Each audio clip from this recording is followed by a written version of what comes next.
आज बहुत लंबी समाअत हुई, लेकिन आज समाअत से पहले जो हरकतें हुई हैं, जो हरबे इस्तेमाल किए गए हैं, वो पहले आप लोगों को बताता हूँ। जब जिब्रान नासिर ने कमेंट्स फाइल करके और अपनी तरफ से हर चीज़ मुकम्मल कर दी कि मुल्ज़मान के वकला जो है वो ये ना शिकायत करें जिस दिन भी हेयरिंग हो कि जनाब अभी तो जिब्रान नासिर की तरफ से जवाब नहीं आया, मुद्दई मुकदमा की तरफ से जवाब नहीं आया, इसलिए इसके अंदर तारीख कर दी जाए। तो उन्होंने पहले से ही अपने कमेंट्स जो उनकी दरख्वास्त थी मुल्ज़मान की तरफ से, ज़हीर की तरफ से, उसके ऊपर लगा दिए कि जनाब ये ले मेरे कमेंट्स, मैंने इनकी हर बात का जवाब दे दिया है, अब इसके ऊपर आप हेयरिंग करें। लेकिन जो जवाब देने का तरीक़ेकार होता है तो अदालत की तरफ से कहा जाता है कि बिफोर द नेक्स्ट डेट आप जो मुल्ज़मान की तरफ से वकला हैं उनको इसकी कॉपी जो है वो पहुँचा दें, जो कि जिम्मेदारी थी जिब्रान नासिर की। जब उसको कोरियर करवाने की कोशिश की गई, TCS करवाने की कोशिश की गई, सेम डे अर्जेंट डिलीवरी करवाने की कोशिश की गई, तो पता चला जो मुल्ज़मान के वकला साहिबान हैं, जो एक तो यहाँ से हैं, जो पंजाब से गए हुए हैं, बड़ी डेडिकेशन के साथ काम कर रहे हैं, पाकिस्तान के सीनियर एडवोकेट्स होते हैं, एडवोकेट सुप्रीम कोर्ट होते हैं, 3000 से 3500 की तादाद में टोटल पूरे पाकिस्तान के अंदर से होते हैं, तो वो भी उनमें से एक हैं और उन्होंने अपना काम छोड़कर कराची में बैठकर ये मुकदमा लड़ रहे हैं बड़ी डेडिकेशन के साथ। वो थे आमिर नियाज बडेरा साहब और दूसरे वहाँ के साबिक प्रोसिक्यूटर हैं, पहले वो सरकार के बिहाफ पर प्रोसिक्यूटर रह चुके हैं, GM फारूकी साहब, वो मुकदमा लड़ रहे हैं कराची से। तो दोनों में चूँकि कराची वाले जो वकला साहबान हैं, कराची की जो लीगल टीम है ज़हीर की, क्योंकि अच्छा खासा सेटअप है तो लीगल टीम भी प्रॉपर है, तो वहाँ पर उनका जो ऑफिस था वहाँ पर नोटिस को और कमेंट्स को भिजवाया गया, लेकिन उस दफ्तर को ताले लगा लिए गए। बार बार कोर्ट का बैलफ भी जाता रहा, बार बार कोरियर वाला बंदा भी जाता रहा, लेकिन आगे से उन वकला साहबान की तरफ से अपने दफ्तरों को ताला लगाया गया और इस दफ्तर के मतलब ये बता दिया गया कि दफ्तर में तो कोई मौजूद नहीं है ताकि नोटिस न रिसीव हो सकें। वही मॉडस ऑपरेंडी जो मैंने आप लोगों को बताया था कि तौहीन अदालत के नोटिस जब लाहौर में पहुंचे तो यहाँ जो इनके तर्जुमान हैं, साफ़ी सूफ़ी सारे कुछ मिल मिला के, हमारे वकील भाई, वो लोग भी अपने दफ्तरों को बंद करके आगे आगे भाग रहे थे कि हमें कहीं पे कहीं ये नोटिस रिसीव ना करने पड़ जाएं और हमें लेने के देने ना पड़ जाएं और हमें पेश ना होना पड़ जाए। तो इसी तरीके से आज ये सामने आई हैं चीज़ें कि कराची के वकला ने भी अपने दरवाज़ों को ताले लगा लिए ताकि ज़हीर के लिए आसानी की जा सके कि जो मेडिकल, जो इनके गले की हड्डी बना हुआ है जिसमें इनको तकलीफ पहुंच रही है कि मेडिकल हो गया तो पता नहीं क्या क्या इंकशाफात सामने आ जाएंगे, तो उससे बचने के लिए इन लोगों ने दफ्तरों को ताले रखे। लेकिन जिब्रान नासिर की तरफ से दोनों वकला साहिबान को व्हाट्सएप किया गया, जो कि हमारी अदालतों में व्हाट्सएप के नोटिस एक्सेप्ट किए जाते हैं, व्हाट्सएप किया गया और उसके ऊपर बाकायदा जब वो डिलीवर हो गया ब्लू टिक वाली, उसके स्क्रीनशॉट्स भी अदालत के अंदर उनका जिक्र हुआ है। अगर आप वो आज के दिन की सारी प्रोसीडिंग्स को सुनेंगे तो आज के दिन जिक्र हुआ है जिस पर जिब्रान नासिर ने बताया कि जनाब ये कह रहे हैं कि हमें कोई कमेंट्स नहीं मिले तो हमने ये कमेंट्स इनको व्हाट्सएप के जरिए भी पहुंचा दिए हैं, अब ये इनकी बदनीयती है अगर ये नहीं करते। लेकिन मुल्ज़मान के जो वकला थे, जो लीगल टीम है ज़हीर की, मुबैना ज़हीर गैंग की, उनकी तरफ से जोर दिया गया कि आज तो सिर्फ आप जमानत के ऊपर बहस सुन लें, निकाह खान और गवाह की, क्योंकि उनके जहन में ये एक बात फंसी हुई है कि शायद निकाह खान और गवाह की ज़मानत हो जाने से ज़हीर की ज़मानत हो जाएगी, तो वो तो मुमकिन नहीं है। ज़हीर की ज़मानत के लिए तो उनको अभी बहुत इंतज़ार करना पड़ेगा, टाइम लगेगा उस वक्त तक जब तक मेन मुकदमे का फैसला ही ना हो जाए और मेन मुकदमे के अंदर वो सज़ा ही ना हो जाए, तब तक तो इनको इंतज़ार करना पड़ेगा। लेकिन बहरहाल उन्होंने कहा जी आप ज़मानत के ऊपर बहस कर लें। ज़मानत के ऊपर आप लोगों ने देखा होगा शाहिद भाई की कम्युनिटी पोस्ट, क्योंकि ज़ाहिर है जो हकीकी रिपोर्टर होते हैं, जो अदालत में बैठे होते हैं, वो शाहिद हुसैन बैठे थे, बहुत कम लोग होते हैं, बाकी लोग तो झूठ बोल रहे होते हैं, अदालत से गलत रिपोर्टिंग कर रहे होते हैं, किसी की सुनी सुनाई बात को बदल बदल कर लिख रहे होते हैं। तो वहाँ पर जो रिमार्क्स हुए उसके अंदर यहाँ तक अदालत ने रिमार्क्स दिए हैं, अदालत ने पूछा है कि बच्ची को लाहौर जाकर शादी करने का मशवरा किसने दिया, ये शादी लाहौर के अंदर हुई है, ये मशवरा किसने दिया, कौन से वकला थे जिन्होंने ये बताया कि सिंध के अंदर तो चाइल्ड मैरिज रिस्ट्रेंट एक्ट है, अगर आप सिंध के अंदर शादी करेंगे तो पक्के फंस गए, फिर तो आपके लिए बचना बड़ा मुश्किल हो जाएगा। तो वो कौन लोग हैं जिन्होंने इनको रास्ता दिखाया कि आप जाकर पंजाब में शादी करें। और उन्होंने कहा कि ये सिलसिला चला हुआ है, हमने देखा है कि बेशुमार इस तरह के वाक़यात हो रहे हैं कि कराची से बच्चियां जा रही हैं पंजाब के अंदर और वहाँ पर जाकर निकाह हो रहे हैं, और इस तरह का जो मामला है, ये पूरा एक जो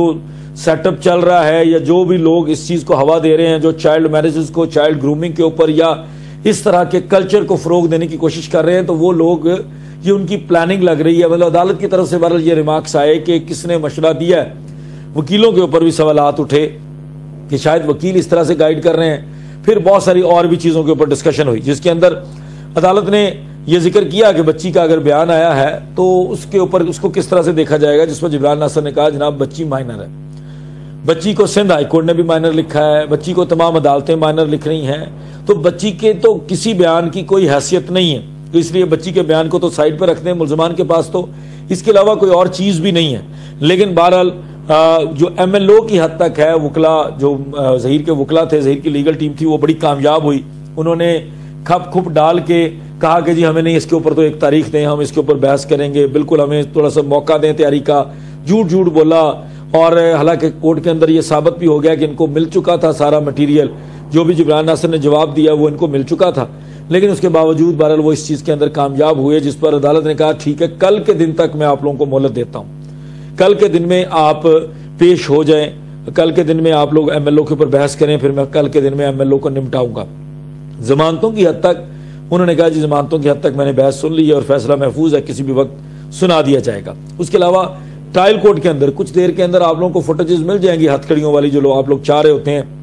वो इन लोगों की फुटेजेस भी आएंगी। लेकिन ट्रायल कोर्ट के अंदर मुलजमान अभी जोर लगा रही हैं कि शायद ट्रायल कोर्ट के अंदर जज लियास मेमन, जिसके ऊपर इन्होंने इल्जामात भी लगाए हैं, उनकी अदालत से शायद हमें बाद गिरफ्तारी जमानत मिल जाएगी, उसके लिए मामला रखा गया। उसके अलावा कुछ जो चीज़ें इन लोगों की और पेंडिंग है, जिसके ऊपर से अब ये भाग रहे हैं 164 का बयान करवाने से, और बच्ची को मुलाकात के बहाने से ये भाग रहे हैं, मुलाकात करने की अब कोशिश नहीं कर रहे, अब अदालत के अंदर बिल्कुल एजिटेट नहीं कर रहे कि हम अदालत के अंदर से ऑर्डर लें और बच्ची को जाकर मिलें, वहाँ से वो भाग रहे हैं। उसके ऊपर भी प्रोसीडिंग्स अभी जो जब हम ये बात कर रहे हैं, जब हमारा ये लाइव चल रहा है, तो होपफुली वहाँ पे प्रोसीडिंग चल रही होंगी। जैसे जैसी उसकी भी जो भी डेवलपमेंट होगी, जो भी अपडेट होगी, उसको जो कमरा अदालत की अपडेट होगी वो आपके सामने रखेंगे। MLO के लिए कल का दिन रखा गया है, कल 10 बजे MLO की हियरिंग होगी। बहुत सारे लोगों का कंसर्न था, बहुत सारे लोगों का ये सवाल था कि जब MLO को स्टे करवाना था तो बहुत जल्दी थी, तफ्तीशी अफसर ने तब ऑर्डर्स को व्हाट्सएप के ऊपर ही कबूल कर लिया, लेकिन बाकी किसी चीज़ को कबूल नहीं किया जा रहा। अब जल्दबाजी नहीं की जा रही, अब भागा जा रहा है MLO किसी तरह से। देखें, ये चीज़ें आप लोगों ने, हम लोगों ने बड़ी आसानी से समझ लेनी है कि अगर आपको MLO से कोई एतराज़ नहीं है, अगर आप साफ हैं, अगर आपके ऊपर कोई एलिगेशन सही नहीं बनता, तो भाई आप MLO से भाग क्यों रहे हैं? MLO होने दें, दूध का दूध पानी का पानी होने दें। एक तरफ आप अदालतों के अंदर कहते हैं जनाब बहुत देर हो चुकी है, अब कुछ निकलेगा नहीं, फिर आप मजीद देर करने के लिए मामलात को उलझा रहे हैं। जब आपको पता है कि देर हो चुकी है, कुछ निकलना नहीं है, तो आपको तो पता भी नहीं है, आपको तो मसला ही नहीं होना चाहिए, आप लोगों के लिए तो कोई प्रॉब्लम ही नहीं है। आप लोग चुप करके MLO होने दें, मेडिको लीगल एग्जामिनेशन होगा बच्ची का, नहीं कुछ भी निकलेगा तो मुद्दई मुकदमा खुद ही खामोश हो जाएगा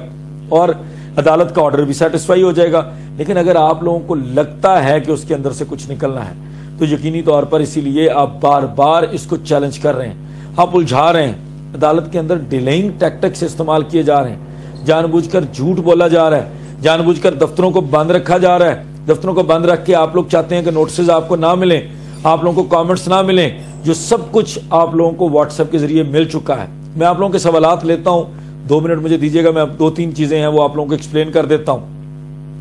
जो लाहौर के अंदर आप लोगों की तरफ से पूछा जा रहा है कि लाहौर के अंदर आज के दिन निकाह को कलअदम करार दिलाने के लिए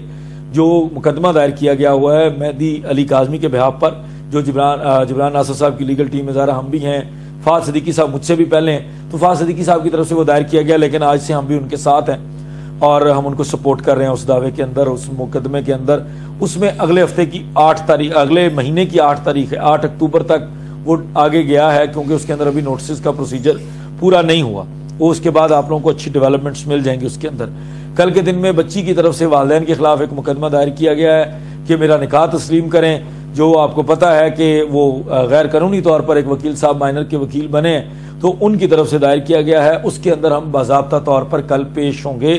एज ए लॉयर और उसको कंटेस्ट करेंगे मेहदी अली काज़मी के बिहाफ पर। मैं